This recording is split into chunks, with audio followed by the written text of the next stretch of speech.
Welcome to session 2 of Water Oh Water. In the first session we learned through the poem natural sources of water, its forms, and how it can be of use in growing food.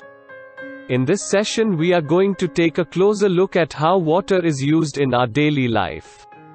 Since water is used by all of us, I am sure you are knowledgeable in the usage of water. Let's have a quiz to test how much you know. Which of your daily activities require water? Mr. Wiz, soon after getting up I use water for brushing my teeth, drinking, and to take bath. My mom uses it for cooking, washing clothes, and cleaning the house. My father uses it to clean the car every day. Hey, we sprinkle it in front of the house daily to clean the house front. We need water to feed the cattle daily in our farmhouse. Excellent. Yes, we use water in so many of our essential daily activities. From where do you get water for your home? We have a well in the backyard. We draw water from there. We get it in the tap at our house. I don't know from where it comes. We get it through water tanker. I have seen water tanker dumping water into the storage daily. In our house we have a bore well. We get our water from there. We carry the water from the pond nearby. Wonderful. You see how each of you get your water from different sources around your house. Water to the tap comes from an overhead tank which stores water.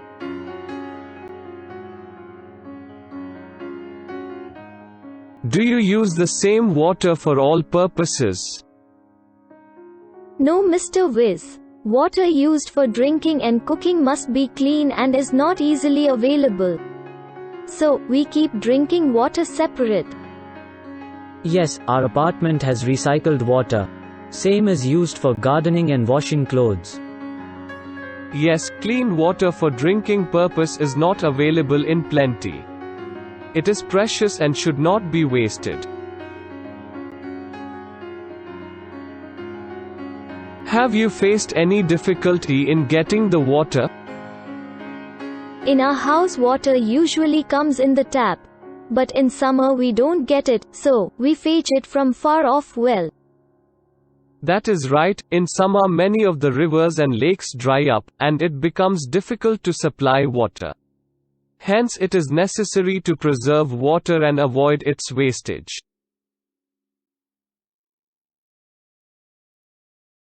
How do you store water in your house?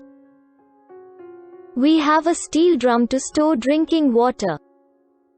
We have a mud pot to store drinking water and a large bucket to store water for washing purpose. In our house we use the jug and a tumbler. Excellent. As you can see, the containers for storing water comes in various shapes and sizes.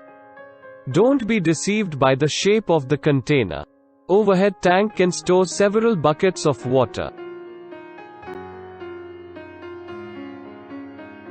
How can you prevent water wastage? By keeping the water tap turned off when not in use, especially while brushing. Not using drinking water for the purpose of gardening.